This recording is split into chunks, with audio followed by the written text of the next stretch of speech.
What is up, everybody? Episode number 38 of the Big Five Pod. I am, of course, your host, Kyle Morello, co-host, I should say, because my other co-host is right here, Jake Copestick. First episode since the national championship. We're officially in the off season. How we doing? Yeah, we're doing well. I got to figure out what to do with all this free time at night. It's like I don't know what to do. I've been going to sleep at a normal hour, so I guess that's good. But I don't really know what to do. Like I'm sad. Like there's a lot of news. Like we're still busy. We still have a lot to talk about today. But yeah, I don't really know what else to do with no games. And I guess it's good because I can do other things. The weather's nice. I can go outside more. But I'm like having trouble adjusting to post college basketball life. I don't know if you're having. I know you got baseball, so you're happy. But for me, I'm still trying to figure out what to do. Yeah, I mean, baseball, as much as I do love college basketball more than most things, baseball is one of those things that I probably would say that I do love a little more than college basketball. It was my first love for sports. I'm a huge Mets fan, as you guys have seen me wear jerseys and stuff before. So I'm happy the baseball is back. My brother and I went to the home opener on Friday for the Mets at Citi Field, so that was fun. But there's also Premier League 2, Champions League's back this week. Um, college baseball a little bit too. I don't watch a ton. And the Masters was this week too. So there's still some things, but it's definitely weird without college basketball, I will say. It's just been what we've been ingratiated in for the last few months here. And uh now it's a lot calmer seas. So but there's still one game that did happen that was the national championship. So let's take a couple seconds to talk about that real quick before we get into the Big Five stuff. Obviously, UConn with a 17-point victory to secure their fifth national championship, first under Dan Hurley. Um, it wasn't really that great of a game. It got within five with about 5, 6 minutes left, but UConn ended up pulling away. Jordan Hawkins hit a big three to push to 8, and they never really looked back from there.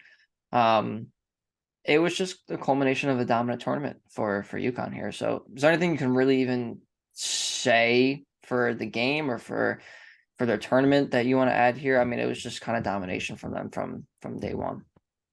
Yeah, and it's a shame that it wasn't a more back and forth national championship game, but it was more UConn than anything. I saw some people that were like, "Oh, this is why you don't want to see Cinderellas. You don't want to see mid majors like San Diego State in the championship game." They would have dismantled anybody. They were playing that well. They would have beaten anybody like that. This is not San Diego State's fault. And somehow, some way, this was a 5 point game late in the second half. So credit to them for doing that and for fighting, but UConn was that good. They were that dominant. Nobody was going to beat them. And that was an impressive run. And with the exception of 8 games in the conference season where they went two of six, they were pretty much lights out the whole year. So congrats to them. They're deep. They were dominant. They had shooting. They had size. They had guys that come off the bench and score. They were everything that a championship team should be. They were the best team, and the best team won. I think we can all be happy with that. But credit to San Diego State. They fought like hell. They just ran into a team that anybody would have beaten like that. Oh, it was a great tournament, one of the best in recent memory. We had a ton of upsets. March always delivers; it never fails. And the best team won at the end, so I don't think anybody can be mad at that. We got a great tournament, a great team won, and a team that deserved to be the champions were ultimately crowned. So, wish it could have been a better, closer, more competitive championship game, but I don't think you can be upset at the tournament as a whole in the Final Four.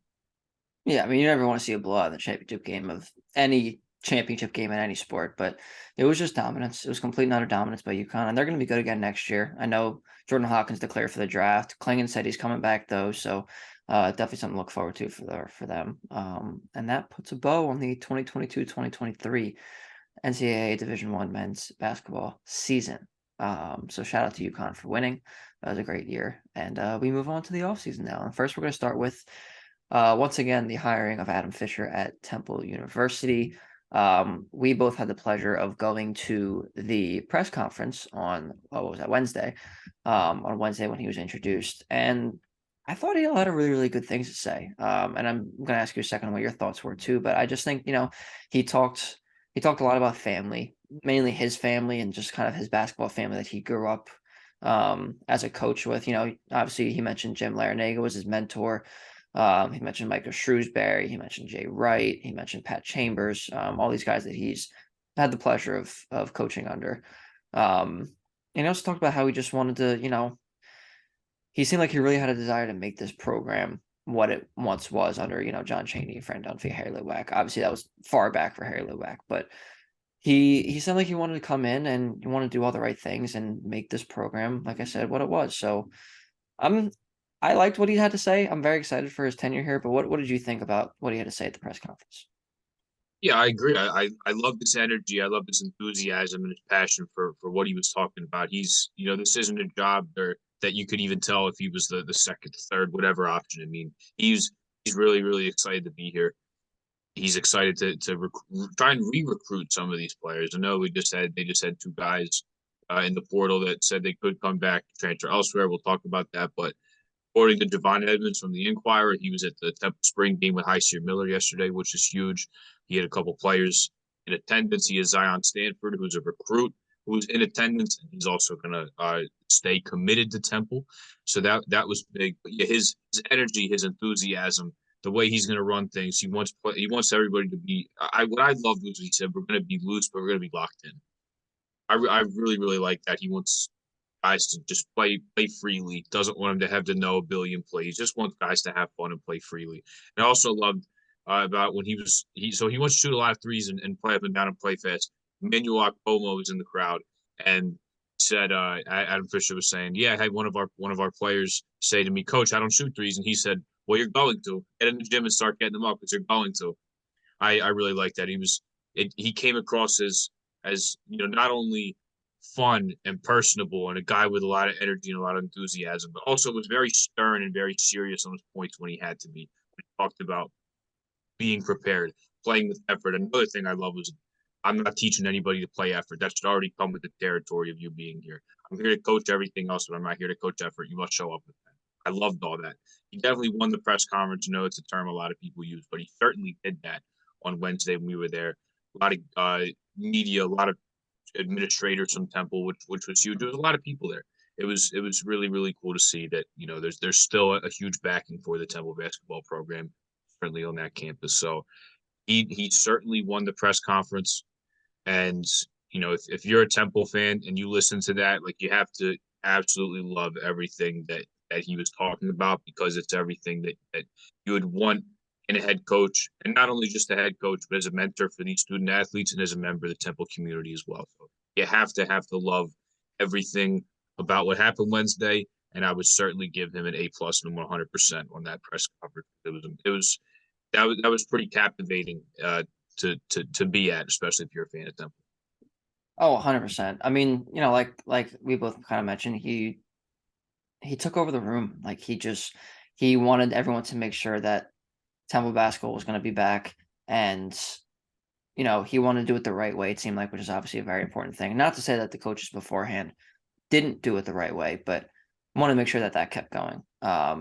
Wanted to make sure that his guys were graduating. I know he mentioned that he wanted the guys to graduate. Now, obviously, there were school administrators there, so you probably have to mention school too, obviously. I think he's going to be a good choice, and obviously, there's still a lot of games to play, and there's a lot of recruiting to happen, which he's good at. He's a really good recruiter. So there's a lot to still happen, and he's just getting his feet under him. Obviously, it's just after the national championship, so lot to unfold here, but we'll see what happens. Hopefully the first thing he can do is tap into his recruiting skills and to keep some guys around, maybe get some guys to come over here, and kind of retool this team that was disappointing last year. So we'll see what happens. But it was definitely very, like you said, captivating event to be at. And there's a lot of people there. So it's just good to see too.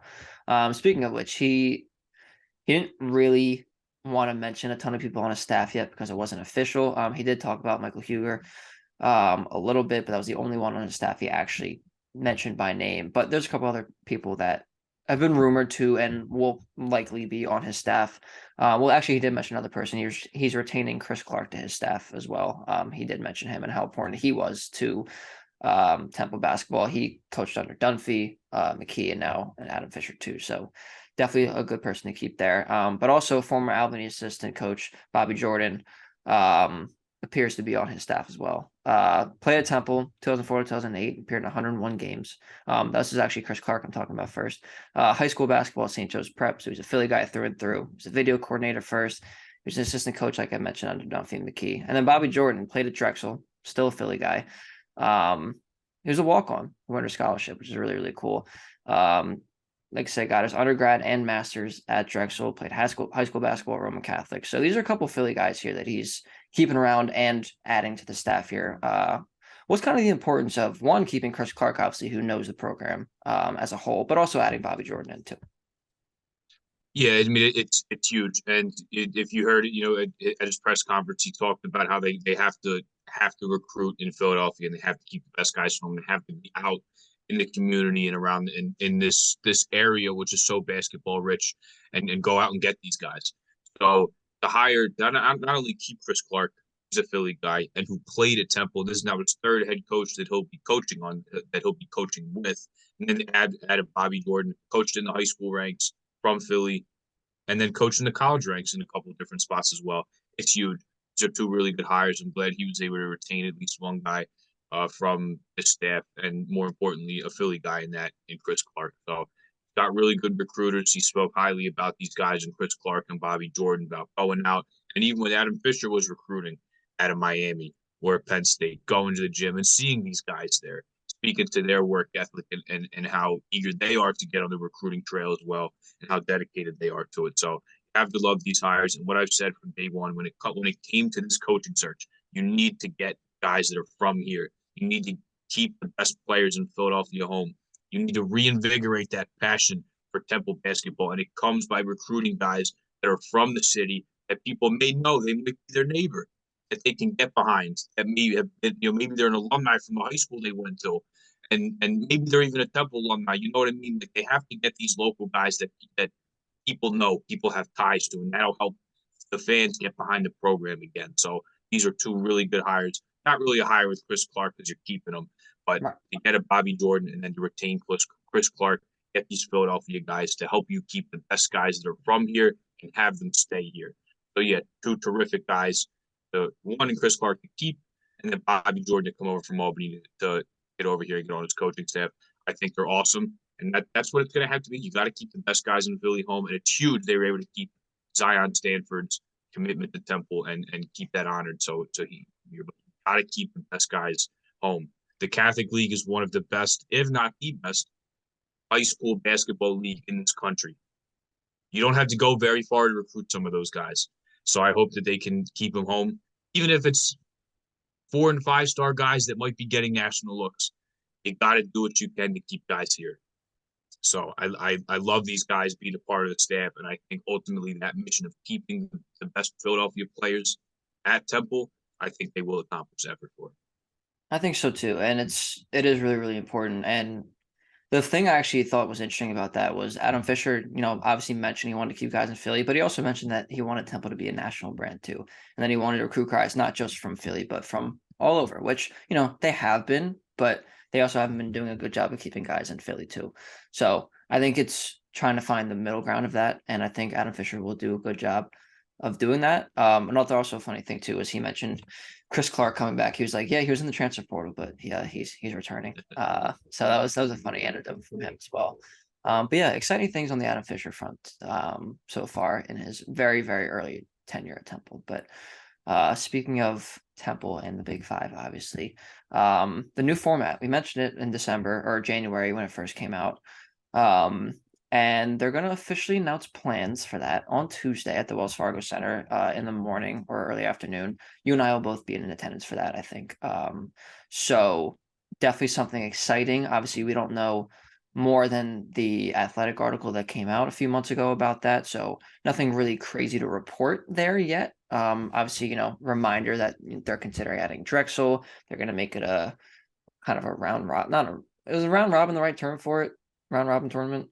Not really, because they're going to split it into like Yeah. 2 pods of 3. They're not Right, really. right, They right. might not even play each other. Like, I don't really know how. I'll Yeah. let you continue, but I don't think round robin's the No, right no, term I don't for it. think round robin's the right term either. But yeah, they're gonna do two pods of 3. And then they're kind of do like a first and second place game, like a third and fourth place game, and like a fifth and sixth place game, I think.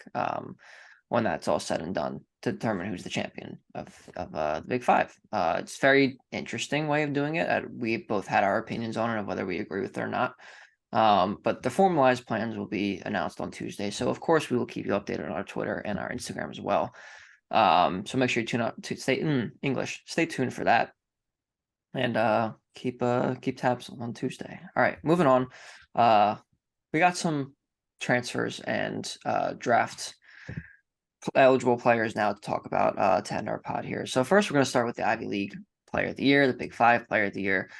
Jordan Dingle declared for the 2023 NBA draft while maintaining his college eligibility. So option for him to come back to Penn is definitely still available, or if you want to transfer somewhere else. But personally, I don't know if I see that happening. I think if he's going to stay in college, he'll probably stay at Penn.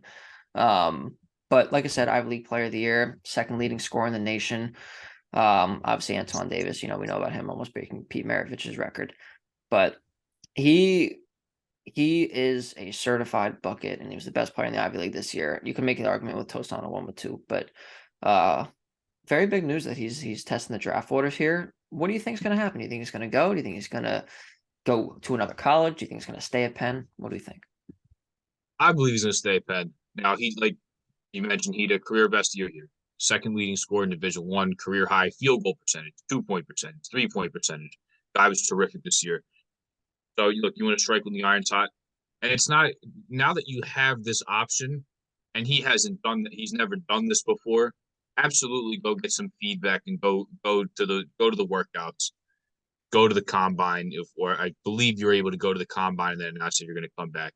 Absolutely, go do those things after a career best year. I think that's really good for him because then he can get some valuable feedback from NBA personnel about what he needs to do to potentially make an NBA career for himself and what he needs to improve on. So yeah, I think this is a great move for him. However, I believe that he'll go work out. It'll kind of be a measuring stick and a litmus test for him. How do I do against these guys? And then ultimately he'll just take all the intel that people give him and he'll come back to Penn for another season and he'll improve on those things and keep trying to perfect his craft. So I wish the best for him, but I believe he'll be back at Penn. Not a whole lot of guys in the Ivy League though get drafted. Miaone from Yale getting drafted in 2019. And then he's looking to be the first Penn player drafted since Jerome Allen in 1995. He used to coach at Penn. That's a whole nother story for another day. And is an assistant with the Detroit Pistons right now. So looking to be the first Penn guy in almost 30 years to get drafted if it were to happen this year or maybe next year. So wish him the best of luck. But I think he'll use that kind of just as a workout, basically. He'll go up against the top guys because the Ivy League there's only 8 teams and most of your schedule is you're playing against those guys. He'll get out. He'll play against some of the best against guys that will get drafted, and then he'll see what he needs to sharpen up next year to maybe make a run at the draft next year. Even though he's got this year at Penn and then he's got a COVID year at another school if he would like it. So I think it's really good feedback for him because then he can figure out, hey, I might have potentially 2 more years after this to figure out what I need to do to get better to make an NBA career for me. So good for him, but I think he'll come back to Penn next year despite preparing for the draft. Yeah, I agree. I mean, obviously, like you said, it's definitely good to test the waters. It's definitely good to see where you're at. I do think at some point he can be in the NBA. I mean, obviously not like a star in the NBA, I don't think, but I definitely could see him being a rotational piece at some point. Is he there yet though after this year? I don't know. That's not for me to decide. That's not for you to decide. That's for obviously the NBA talent evaluators to decide here. But I do think it's a good litmus test, like you said. And ultimately I do think he ends up coming back to Penn. I think when we were at the press conference after the Ivy League tournament lost to Princeton, obviously it was very emotional. It just happened then, but it seemed like that those guys they had unfinished business. Obviously, they narrowly missed last year. They narrowly missed this year. A lot of those same guys are still returning from that team, that nucleus. So I could see him making another run at trying to get the NCAA tournament with Penn because that team is good enough too in the Ivy League. And yeah, as far as for him personally, I think another year wouldn't be the worst thing in the world too. Just to get some more experience, more playing time under his belt. So I also agree with you. I do think Penn, Jordan Dingle will come back to Penn. Someone who's not coming back to the Big Five, that would be Damian Dunn. Very, very unfortunate, but very good for him. I'm actually very happy for him. Transferring to Houston, he officially announced on Saturday. And it's a good thing for him because Houston, they were obviously one of the top guard heavy teams in the nation this year. Tremont Mark, Marcus Sasser, both gone. Sasser's going to the draft. Tremont Mark actually announced he's transferring to Arkansas for Coach Musselman. So he's going to have playing time. He's going to have playing time opportunity. And he has a new backcourt mate now and former Baylor star LJ Cryer, who also just announced that he's going to be transferring to Baylor to Houston, excuse me, from Baylor. So that's going to be another really, really good backcourt here again for Kelvin Sampson and company. What do you think of this move? What do you think of him pairing up with LJ Cryer down in Houston? I love it if you're a Cougars fan because you talk about the two guys that are leaving, but you just brought in two really good shooters and two really good scorers on your perimeter within a day of each other. You know, Calvin Sampson did not take long to reload here. Also, adding the fact Jamal Shedd's coming back for another year. Terrence Arsenault, the freshman who was a top 100 guy who didn't play a ton last year, but obviously was buried behind a lot of other good guards and good players. He announced he's going to come back. And then last year, another freshman for them, Emmanuel Sharp, he was able to come in and knock down some 3-point shots and give him a floor spacer. So there's still a very good stable of guards down there in Houston. They still have 5 very good ones, and they need them because they're moving up to the Big 12 next year, and they need all the talent they can get because as good as this team is, that's a very good conference they're joining. And although I think Houston will be successful with the moves they've just made, it's going to be tough for them. It's not going to be an AAC schedule. And I know in the AAC you can only play who they put in front of you. It's not in your control how good these teams are, but night in and night out, it's top 1, top 2 conference, maybe in all of America. But I love the move.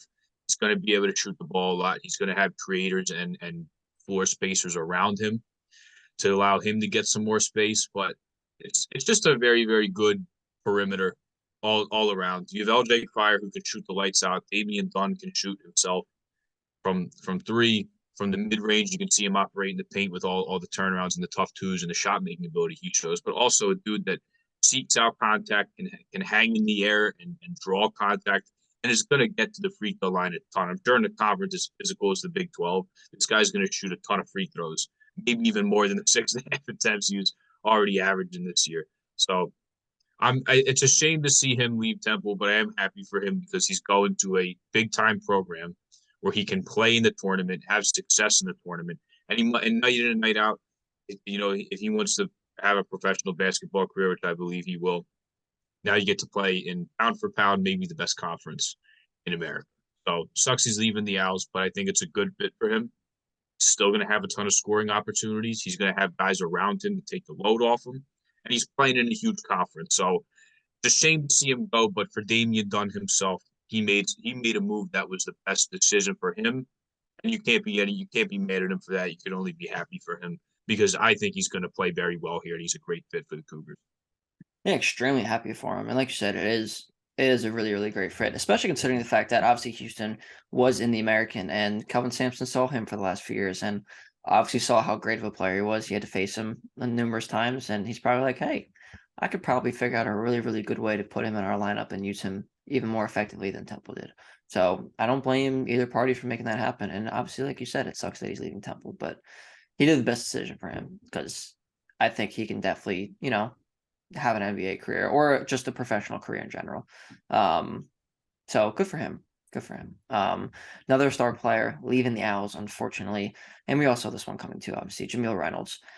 He officially committed, to Cincinnati on Saturday as well, and he was getting a lot of looks from a lot of teams. UCF, South Carolina, Kansas, Mississippi State, but he ultimately ended up going with Cincinnati, another former American team. Moving on over to the Big 12. The Cincinnati team, though, unlike Houston, they're going to have some holes in the roster that he might have to fill. Can you talk a little more about that?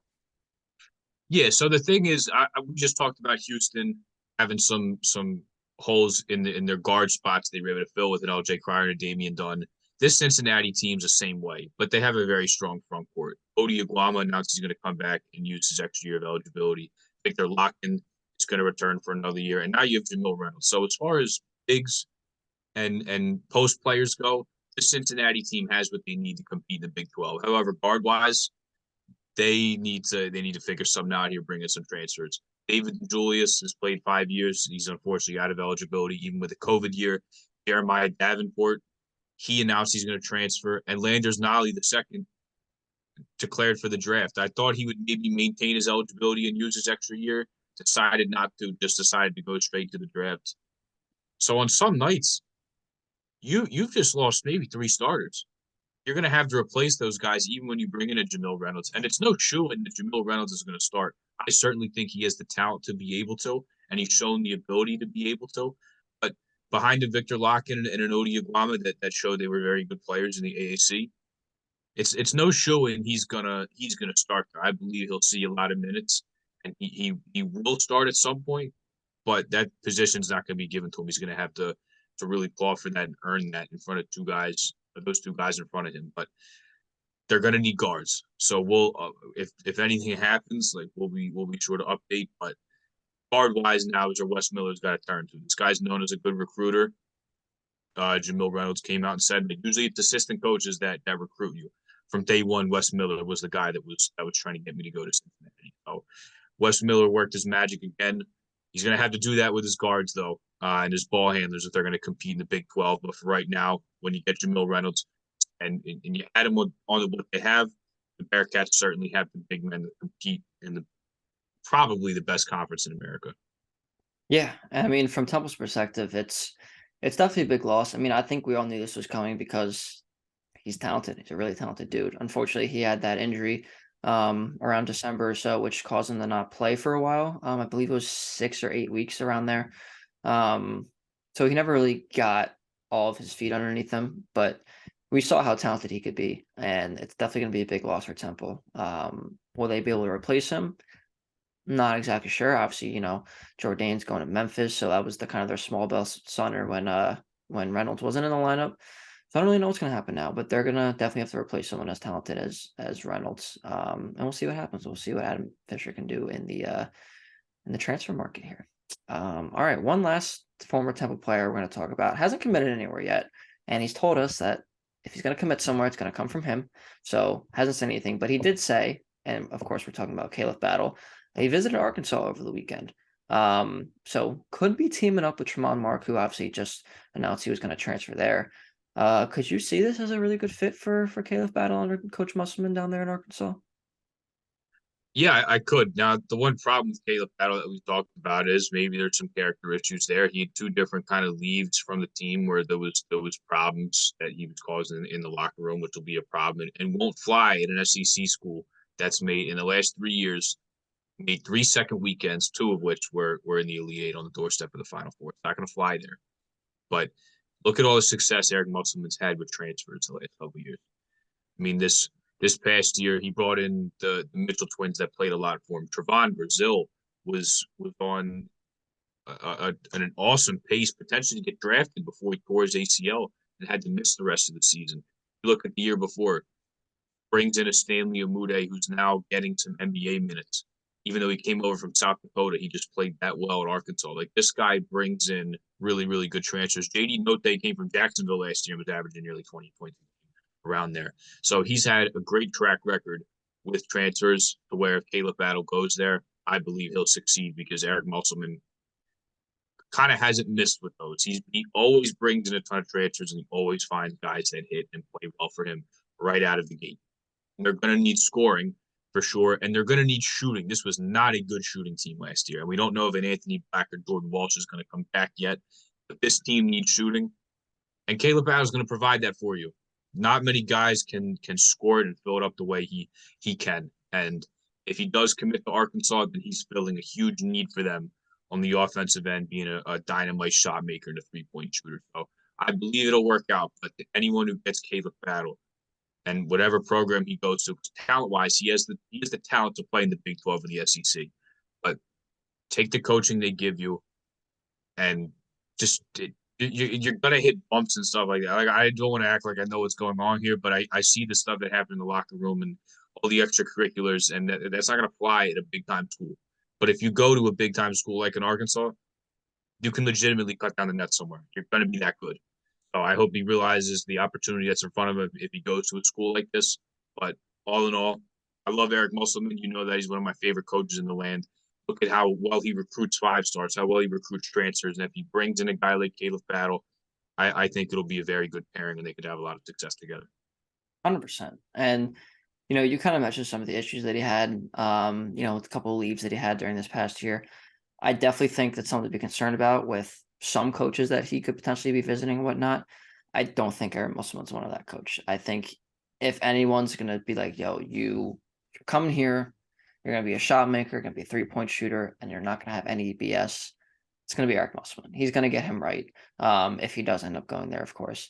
And listen, I think Caleb's a hell of a player. I mean, we've talked about him a bunch, obviously, in the past 6 months or so on this show, on this podcast. But I think he definitely needs the right coach, and I think Eric Musselman could be that right coach. So we'll see what happens. We'll see if he liked his visit. We'll see if he uh, ends up committing to Arkansas, if he takes more visits. But it'll be very, very interesting to see what happens with his recruitment.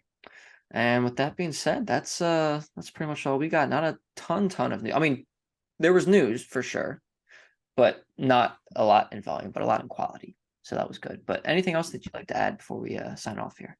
Actually, yeah, I my phone was blowing up while we were over here from verbal commits because there's been a couple transfers and a couple that are actually going to be in the AAC and in the Big East. Hmm. So hasn't been a whole lot of news as far as Ed Cooley at Georgetown and him bringing in guys. Obviously, almost the whole team was in the portal. Denver Anglin from Montclair, New Jersey. He was a freshman last year. He's transferring SMU in the AAC, but he's bringing in two guys. He's bringing in Dontrez Styles from North Carolina, who I guess you could say was maybe their seventh or eighth man, but the last 2 years it's been a pretty thin rotation there, and they've just kind of played their best six. He's also getting former Illinois guard Jaden Epps, who I was surprised decided to leave Illinois as a freshman. I did not think that he was going to leave, but he put his name in the portal, and pretty much as soon as he did, a lot of people are speculating Georgetown. So after not a whole lot of news with Ed Cooley, he's got two guys coming in within hours of each other today. And then here's an interesting one. I'm not going to act like I know anything about this guy because I don't watch D2 basketball. Nothing against it. I'm just so busy watching one college hoops. But Of course. Nova Southeastern was the Division II champion this year, and they had a guy Jonathan Pierre who put his name in the transfer portal, and it was the biggest recruitment list I'd ever seen. Verbal commits or the portal report, whoever it was like, we're about to tweet out the longest list that we ever have. And it was for Jonathan Pierre, so a D2 guy. Nothing against him, but you would think that a Hunter Dickinson or somebody like that, or an LJ LJ Cryer Cryer. would have gotten a list like that. This guy had over 80 schools reach out to him, and he's just committed to Memphis. So Wow. another get for Penny Hardaway, and an Wow. even better get when you consider just how many people were after this guy. I mean, Good for Penny. he almost had every Power Five school and then some coming after him. And I mean, everybody was after that guy. So another get for Penny Hardaway. But you go to Memphis, you play in an NBA arena, and you get to be coached by Penny Hardaway of all people.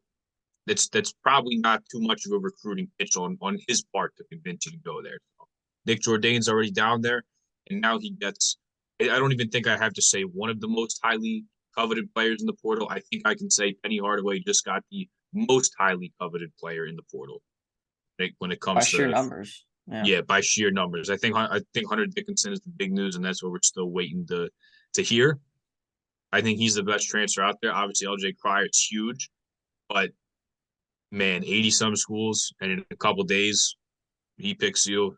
I have to give you an applause, Penny Hardaway. So makes life a little bit harder from Temple. Because I'm sure Temple might have reached out to him too. There was just not enough characters on Twitter for them to list it. Um, but yeah, some kind of buzzer beating transfer news. Like my phone was lighting up, and I was like, at the end, I'm gonna have to talk about it because No, that no, I was appreciate it. I've I've never seen a list like that. It took they had to thread the tweets to so many schools, and then they had to be like, oh yeah, here's like like a couple hours later they were like, here's another list of schools that are reached out to Jonathan Pierre because there was so many. So I had to throw that out there because that was the most impressive list of schools I'd ever seen. Within like an hour or two of Jonathan Pierre putting his name in the portal, it was everybody's his phone must have absolutely blown up and broke because everybody was trying to get to him. Yeah, seems that way. I mean, I also saw that tweet thread of schools that were after him, and it was ridiculous. It was ridiculous. But good for Jonathan Pierre. Good for Memphis. Not good for Temple, but it's just Penny's a killer recruiter, let me tell you. He really gets the job done. So good for them though. Good for them. Also Caleb Love transferring to Michigan. I forgot to mention that just for national news. Uh, obviously I know you're not the biggest fan of Caleb Love, but It's okay. I mean, he's going to shoot like 37% from Michigan probably next year. That's what he does. He's not a very efficient scorer, but he's I talented. also I wouldn't and I saw a bunch of people say this on Twitter. I thought it was hilarious. If you're a player on Michigan, I would not introduce your girlfriend to Caleb Love. No, I would Probably not. wouldn't do that. No, So just I was cracking up when I no. saw that. And if you But know, yeah, you know. If you know about that situation, I don't really mention on here, but uh, yeah, yeah. Caleb Love. He's going to Michigan. He's going to yeah, Michigan. No Hunter Dickinson there next year, though. I mean, Actually, he could go yeah, back, but I doubt he will. he might come back, but I think he's going. Yeah. Especially some of the people that they have leaving as well too. Jet Howard, Kobe Buffkin. So yeah, we'll see. But that's pretty much all I got as well. Thank you for the update on those transfers. Obviously, those are just coming in last second here, recording on Sunday night. But yeah, thank you guys so much for tuning in. As always, we're definitely going to be around this offseason. There's a lot of transfer news, a lot of coaching news. Well, not so much coaching news anymore, but a lot of transfer news, offseason things happening. So make sure you like, subscribe on our YouTube. Make sure you follow us on Twitter and Instagram at Big Five Pod. And of course, make sure you listen to our audio only versions on Apple Podcast and Spotify. And definitely keep track of our tweets, especially for transfer news. That's definitely we're going to be tweeting about a lot of that stuff. And even if you just want to have national transfer news, go to Verbal Commits. Shout out to them. Put on their notifications. They're a great Twitter page. But yes, obviously keep in tabs with Big Five Pod too as well on Twitter and Instagram. And we'll see you next time.